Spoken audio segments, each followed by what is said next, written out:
तृणमूल कांग्रेस में जारी अंदरूनी संघर्ष के बीच पार्टी संगठन पर ममता बनर्जी की मजबूत पकड़ ने बागी खेमे के लिए मूल पार्टी पर दावा करना मुश्किल बना दिया है।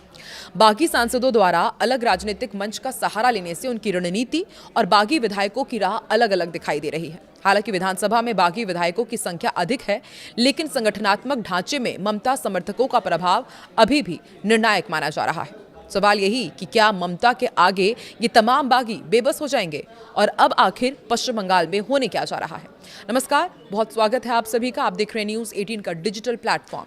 पार्टी संगठन पर तृणमूल कांग्रेस के अध्यक्ष ममता बनर्जी की मजबूत पकड़ ने फिलहाल खुद को मूल पार्टी साबित करने की बागियों की जंग को बहुत पीछे धकेल दिया है। खासतौर से बागी सांसदों का अनजान सी party national citizens party of India यानी कि NCPI में विलय ने बागी विधायकों के एकनाथ शिंदे और अजीत पवार की तर्ज पर मूल पार्टी पर कब्जे की उम्मीद को फिलहाल धूमिल कर दिया है।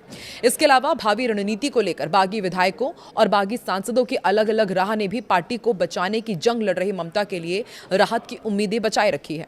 जी हां, ये ममता बनर्जी के लिए बहुत राहत भरी खबर है। पार्टी संगठन में ममता के दबदबे के कारण ही बागी सांसदों ने न सिर्फ मूल पार्टी के दावे से फिलहाल खुद को दूर रखा है, बल्कि अयोग्यता की तलवार से बचने के लिए एक बेहद अपरिचित पार्टी में विलय का रास्ता अपनाया है। दरअसल पार्टी पर दावे के संदर्भ में चुनाव आयोग और अदालतें अलग अलग पक्ष में शामिल सांसदों विधायकों की संख्या ही नहीं देखते, बल्कि पार्टी के संगठनात्मक ढांचे का भी संज्ञान लेती है। मसलन पार्टी की राष्ट्रीय कार्यकारिणी, राज्य इकाइयों और जिला अध्यक्षों में कितने किस गुट के साथ हैं, इसका भी टेस्ट किया जाता है। राज्य विधानसभा में तृणमूल के 80 में से 64 विधायक बागी धड़ों के साथ हैं। इसी आधार पर नेता प्रतिपक्ष का पद हासिल करने के बाद विरोधी धड़े ने मूल पार्टी पर अपना दावा जताया है। हालांकि बागी सांसदों के बागी विधायकों के साथ जाने के बदले NCPI में विलय का मामला अब उलझ गया है। अब बागी सांसदों के समर्थन में अभाव में बागी विधायकों का धड़ा मूल पार्टी पर अपना दावा नहीं जता सकता। वैसे भी पार्टी संगठन में अब भी ममता का दबदबा कायम है। मूल पार्टी पर अधिकार के लिए बागी विधायकों को भी बागी सांसदों के साथ NCPI में विलय करना होगा। इसके अलावा बागी सांसदों विधायकों को मूल पार्टी के संगठन में भी स्थिति मजबूत करनी होगी। बागी सांसद सुदीप बंदोपाध्याय ने इशारा किया है कि संसद के मॉनसून सत्र के पहले दोनों धड़े मिलकर के मूल पार्टी पर दावा करने की रणनीति तैयार कर रहे हैं। बागी विधायक धड़ा भी यदि NCPI में विलय करता है तो अजीब सी स्थिति पैदा हो जाएगी। तब राज्य में ये भाजपा की मुख्य प्रतिद्वंदी होगी और केंद्र में भाजपा के साथ होगी।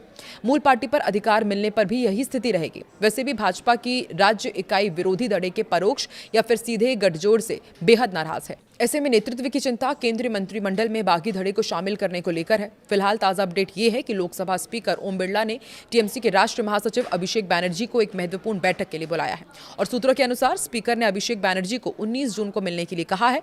इस मुलाकात का मुख्य उद्देश्य पार्टी में हुई फूट के मामले पर चर्चा करना है। स्पीकर चाहते हैं कि अभिषेक बैनर्जी इस पूरे विवाद पर अपना पक्ष रखें और स्थिति स्पष्ट करें।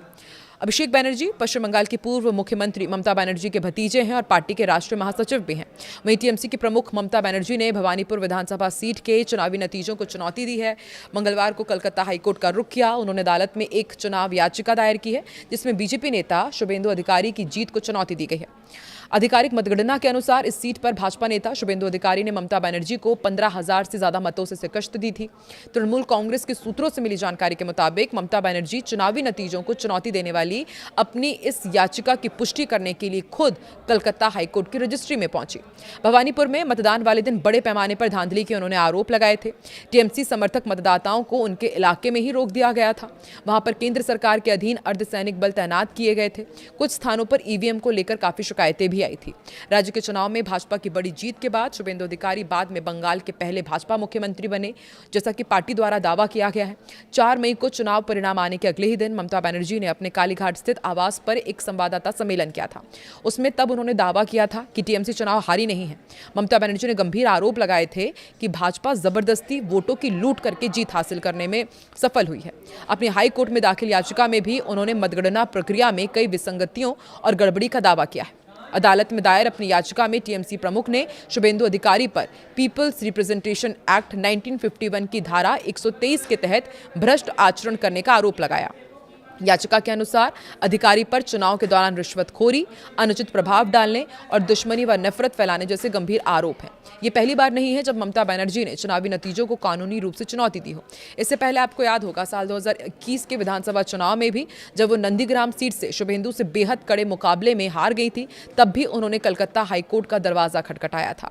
2021 का वो मामला अब भी अदालत में लंबित है, जिसमें पहले सुनवाई करने वाले जस्टिस कौशिक चंद्रा ने ममता बनर्जी की आपत्ति के बाद खुद को केस से अलग कर लिया था और टीएमसी प्रमुख पर 5 लाख रुपए का जुर्माना भी लगाया था। और अब एक बार फिर से अपनी हार के बाद हाईकोर्ट की शरण में पहुंची है ममता बनर्जी। वहीं दूसरी तरफ बागी गुट अब अपनी आगे की रणनीति पर चर्चा कर रहा है, लेकिन अभी ममता बनर्जी अपने बागी विधायकों और सांसदों पर भारी पड़ती नजर आ रही हैं। आपको क्या लगता है पश्चिम बंगाल में आगे क्या होने वाला है, और क्या ममता बनर्जी की रणनीति के आगे बागी विधायकों और सांसदों की रणनीति फीकी पड़ेगी? कमेंट सेक्शन पर अपनी प्रतिक्रिया जरूर दें।